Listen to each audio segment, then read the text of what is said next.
లక్షల వరకు ప్రతి గ్రామ పంచాయతీకి ఇచ్చినమయ్యా లేదా? ప్రతి గ్రామ పంచాయతీలో మన శిలాఫలకం ఉందా లేదా? ఈజీఎస్ నిధులు ఇచ్చేది ఎవరు? మనమే. సిఆర్ఎఫ్ నిధులు ఇచ్చేది ఎవరు? మనమే. 50th ఫైనాన్స్ పైసలు ఎవరి? మనే. స్మార్ట్ సిటీ పైసలు మనే, అమృత్ పైసలు మనయే. ప్రతి పైసలు అన్ని ఎంపీ ల్యాడ్స్ ఇస్తున్నాం, మనం సిఎస్ఆర్ నిధులు ఇస్తున్నాం. దేశంలో ఈ తెలంగాణ రాష్ట్రంలో రాష్ట్ర ప్రభుత్వము స్వతహాగా చేయలేని, ధైర్యం చేయలేని ఇలా పేద 10th క్లాస్ విద్యార్థులకు సైకిల్ ఇచ్చిన ఘనత మనది. వాళ్ళ 10th కాదు, మళ్ళీ ప్రకటిస్తున్నా, 10th కాదు, రాబోయే 4 నెలల లోపల, 5 నెలల లోపల 9th క్లాస్ స్టూడెంట్స్ కూడా పక్క సైకిల్స్ ఇస్తాం మనం. ఇవాళ 10th క్లాస్ స్టూడెంట్స్ అందరు కూడా ఎగ్జామ్ ఫీజు చెల్లించినటువంటి పార్లమెంట్ కూడా కరీంనగర్ పార్లమెంట్. దాంతోపాటు నషా ముక్త్ భారత్ పేరుతో నరేంద్ర మోడీ గారు ఏదో సంకల్పం తీసుకున్నాడో ఆ సంకల్పాన్ని దృష్టిలో పెట్టుకొని నిన్న కరీంనగర్ జిల్లాకు సంబంధించి 2500 మందిని క్లబ్స్ ఏర్పాటు, స్టూడెంట్స్ తో క్లబ్స్ ఏర్పాటేసి వాళ్ళకు టీ షర్ట్ కూడా ఇచ్చింది కూడా మనమే. ఇవాళ ఆర్ఓబి, కరీంనగర్ ఆర్ఓబి కానీ ఉప్పల్ ఆర్ఓబి కానీ, ఉప్పల్ ఆర్ఓబి 30 సంవత్సరాలే, ఇలా పని వస్తుందని వస్తలేదా? ఇవాళ దాంతో పాటు మనకు రెండే ఇంపార్టెంట్, 2 డిపార్ట్మెంట్స్ కూడా ఇంపార్టెంట్ ఇస్తున్నాం. విద్య, వైద్యం. విద్యకు సంబంధించి మనం సేవ చేస్తున్నాం. ఇప్పుడు నెక్స్ట్ వైద్యం స్టార్ట్ చేస్తాం.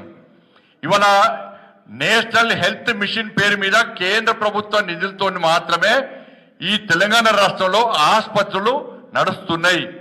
అయినప్పుడు కూడా రాష్ట్ర ప్రభుత్వం నిధులను డైవర్ట్ చేసింది గత ప్రభుత్వం. ఈ ప్రభుత్వం చేస్తున్నప్పుడు కూడా మనం ఎక్కడ వెనుకడుగు వేయకుండా ఇవాళ సిఎస్ఆర్ ఫండ్స్ తో కూడా పైసలు తీసుకొస్తాం. నిన్న వేములవాడలో చేస్తాం. వేములవాడ, హుస్నాబాద్, హుజరాబాద్, దాంతోపాటు జమ్మికుంట, ఈ 4 హాస్పిటల్స్ సంబంధించి మనం ఏదో మన సొంతగా వేయలే. మనం ఆ 4 హాస్పిటల్స్ సంబంధించి అక్కడున్న డాక్టర్స్తో మాట్లాడినా నేను.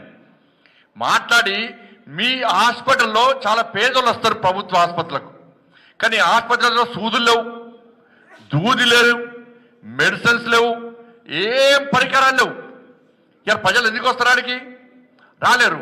ప్రైవేటు ట్రీట్మెంట్ చేసుకునే పరిస్థితి లేదు, ప్రాణాలు పోతున్నాయి ప్రజలై.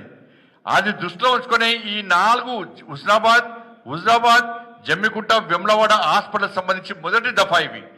ఆ డాక్టర్స్తో మాట్లాడిన నేను. మీ హాస్పిటల్లో పేద ప్రజలకు ట్రీట్మెంట్, సరి అయిన ట్రీట్మెంట్ చేయడానికి మీ హాస్పిటల్కు పేదోళ్ళు వస్తే వాపస్ పోవద్దు. అట్లా వచ్చే పేద ప్రజలకు మీరు సర్వీస్ చేయాలంటే, వాళ్ళ ప్రాణాలు కాపాడాలంటే మీకు ఏం సహాయం చేయాలని చెప్పి నేను అడిగినప్పుడు వాళ్ళు కొన్ని పరికరాలు రాసిచ్చారు నాకు. అన్ని హాస్పిటల్స్ వాళ్ళు పరికరాలు రాపిస్తే అవి ఒక్కొక్క హాస్పిటల్కు 1.5 కోటి విలువ చేసే పరికరాలు ఒక్కొక్క హాస్పిటల్కి. ఎన్ఎండిసి వాళ్ళతో మాట్లాడి 5 కోట్ల చిల్లర విలువ చేసేటువంటి ఇవాళ ఆధునిక పరికరాలను ఈ 4 హాస్పిటల్స్ కు మనం అందించడం జరిగింది. నా వేములవాడలో ప్రారంభోత్సవం చేస్తే అక్కడ డాక్టర్స్ కానీ, అక్కడ సిబ్బంది కానీ, అక్కడ మీడియా ఆ పరికరాలన్నీ చూసి వాళ్ళు ఆశ్చర్యపోయారు. ఒక ప్రభుత్వం చేయలేంది ఇలా కరీంనగర్ పార్లమెంట్ లో మీ అందరి ఆశీర్వాదంతో, మీ అందరు కష్టపడి గెలిపించారు కాబట్టి, వాళ్ళ నరేంద్ర మోడీ గారి బ్లెస్సింగ్స్ తోని ఇవాళ మీరు అందరూ గెలిపిస్తే, నన్ను ఎంపీ చేస్తే, నన్ను మోడీ గారికి నన్ను హోమ్ మినిస్టర్ చేసింది కాబట్టి ఈ పరిచయాలను నేను వాడుకొని ఇవాళ కరీంనగర్ పార్లమెంట్ అభివృద్ధి కోసం కష్టపడుతున్న విషయాన్ని ఒక్కసారి గుర్తుంచుకోండి. నా వేములవాడలో ప్రారంభోత్సవం చేస్తాం. అతి త్వరలో హుజరాబాద్, జమ్మికుంట, హుస్నాబాద్ హాస్పిటల్స్ కూడా ఈ పరికరాలన్నీ కూడా అత్యాధునిక పరికరాలు ఇచ్చినాం. వాటి కూడా ప్రారంభోత్సవం చేసే ప్రయత్నం చేస్తున్నాం మనం. ఇలా జమ్మికుంటకు సంబంధించి 10 కోట్ల రూపాయలను స్టేడియం నిర్మాణాన్ని కూడా అతి త్వరలో శాంక్షన్ చేయబోతున్నాం జమ్మికుంట కూడా. కాబట్టి ఇట్లా అన్ని ఎంపీ ల్యాడ్స్ ఎక్కడ కూడా మనం వట్టే వాడలే. మండలాధ్యక్షులు కానీ, కార్యకర్తలు కానీ ఎప్పుడు వచ్చినా కూడా, ఎప్పుడు ఎంపీ ల్యాడ్స్ ఉంటే అన్ని కూడా కమ్యూనిటీలకు కానీ, శ్మశాన వాటికలు కానీ, ఇవాళ సమ్మర్లో దాదాపు 700 నుంచి 1000 బోర్లు ఇలా బస్తీళ్లలో వేసడానికి ఘనత ఇలా కరీంనగర్ పార్లమెంట్ నియోజకవర్గం. దాని విషయాన్ని ఒకసారి గుర్తుంచుకోండి. ఇంకా ఇస్తాం మనం. కొన్ని గ్రామ పంచాయతీలు అభివృద్ధి చెందాలంటే మనకి ఎంపీ ల్యాడ్స్ ఉన్నాయి, ఈజీఎస్ నిధులు ఉన్నాయి, సిఆర్ఎఫ్ ఫండ్స్, ఇవాళ సిఆర్ఎఫ్ ఫండ్స్ ఎన్ని చేస్తాం? తెలంగాణ రాష్ట్రానికి దాదాపు ఈ 2 సంవత్సరాల్లో 1600 కోట్ల రూపాయలు వస్తే ఒక్క కరీంనగర్ నియోజకవర్గానికి 3 సంవత్సరాలు 2 సంవత్సరాలు 500 కోట్లు ఇలా కరీంనగర్ పార్లమెంట్ నియోజకవర్గం వచ్చిన విషయాన్ని ఒక్కసారి గుర్తుంది.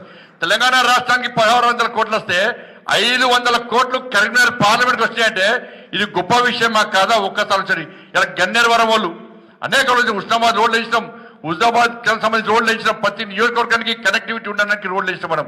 గన్నేరువరం ఇలా అనేక సంవత్సరాల వాళ్ళు యుద్ధం చేస్తున్నారు. లాస్ట్కు నార్త్ ఈస్ట్ కూడా అలవెట్టారు వాళ్ళు. వాళ్ళ అటువంటి గన్నేరువరం బ్రిడ్జ్ కూడా 75 కోట్లతో నిర్మాణం చేస్తున్నాం మనం.